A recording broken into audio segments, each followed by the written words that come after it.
Sa malamig at mabigat na amoy ng bakal at kalawang sa kulungan, tahimik na nakatayo ang Jin sa sulok ng selda. Ngunit ang katahimikan ay binasag ng isang malaking inmate na lumapit, may yabang sa kilos at ngisi sa labi. "Oy, ganda ng sapatos mo ah. Habarin mo na, akin na yan." Hindi gumalaw ang Jin. Sa halip, ngumiti siya ng bahagya at sumagot sa malamig na tinig, "May mayaalok ako sa iyo, mas higit pa sa isang pares ng sapatos." Napahalakak ang inmate, "Ano ka, Genie?" Sabay turo sa kanya. Para bang isa lang siyang katawa-tawang tao. Hindi siya kumbinsido at lalo pa niyang inalipusta ang Jin. Pero hindi nagpatinag ang nilalang. "Mag-wish ka at tutuperin ko agad," bulong niya, may bahid ng pang-akit at panganib sa bawat salita.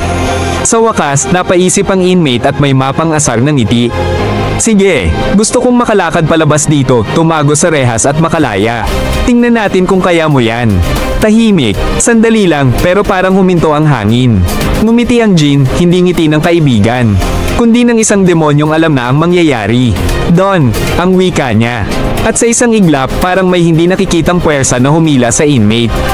Mabilis, marahas ang ulo niya, pilit na ipinapasok sa makitid na pagitan ng bakal na rehas.